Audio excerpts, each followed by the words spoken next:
ఈ ఛానల్స్ అన్నిటి కూడా మార్పింగ్ చేసుకొని ఈ ఛానల్ ఇది అన్నది అట్లా ఎన్ని రోజులు అబద్ధాలు ఆడతారు. బీజేపీ కూడా అగ్రెసివ్ గా ప్రచారం చేసింది. ముఖ్యంగా బండి సంజయ్ వచ్చి మత విద్వేషాలు రెచ్చగొట్టే ప్రయత్నం చేశారు.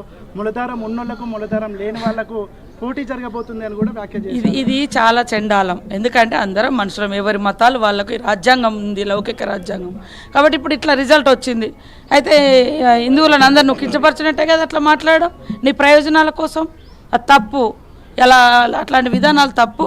కాబట్టి ఇవాళ అలాంటి వద్దు. మీరు 10 ఏళ్ళు గవర్నమెంట్లో ఉండి ఇక్కడ ఏం చేయలేదు అనేది ప్రజలందరూ తెలుసు. బీఆర్ఎస్ బీజేపీ ఒక్కటైంది. వీళ్ళ ఓట్లు కూడా వాళ్ళకి టర్న్ చేయించుకున్నారు.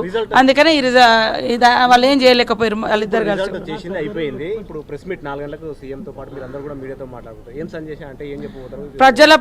ప్రజల పక్షాన కాంగ్రెస్ ఎప్పుడు ఉంటుంది, ఎప్పుడు కూడా ఉంటుంది. ప్రజల ఆకాంక్షలు, ప్రజల సమస్యలను అడ్రస్ చేస్తాం. ఖచ్చితంగా ప్రజలతో ఉంటాం. తెలంగాణ రాష్ట్ర అభివృద్ధి కోసం పాటుపడతాం. మాకు కొంచెం టైం కావాలని చాలా మేము వచ్చిన కాడ నుంచి అంటున్నాం. ఎందుకంటే అప్పుల కుప్పగా మారింది. కొన్ని సంక్షేమ కార్యక్రమాలు చేయాలంటే కొద్ది ఇబ్బంది ఉంది. కానీ మేము ఎప్పుడూ పేదల పక్షాన ఉండే పార్టీ, భూములు పంచిన పార్టీ, పేదలకు ఇల్లులు ఇచ్చిన పార్టీ, మరి సంక్షేమం ఇచ్చిన పార్టీ. కాబట్టి కొంత ఆర్థిక ఇబ్బందులు ఉన్నాయని చెప్పినాము. ప్రజలు కూడా ఇచ్చిన వాళ్ళు కనీసం 10 ఏళ్ళ రేషన్ కార్డులు ఇవ్వలేదు, గతి లేదు. ఇవాళ పేదలకు సన్నబియ్యం ఇస్తామని కేటీఆర్ని అడిగితే ఇట్లా పంచుకుంటూ పోతే అన్నీ పోతాయి అన్నాడు. మరి మేము ఎట్లా ఇస్తున్నాం? ఇవాళ పేదల ఇళ్ళ కరెంటు వెలుగుతుంది ఫ్రీగా. ఇవన్నీ మేము పేదలకు ఉపయోగపడేటువంటి కార్యక్రమాలు చేస్తున్నాం. కాబట్టి ఇవాళ జూబ్లీ హిల్స్ అనేది అది పేరు చాలా జూబ్లీ హిల్సే, కానీ ఈ నియోజకవర్గంలో చాలామంది పేదలు ఉన్నారు.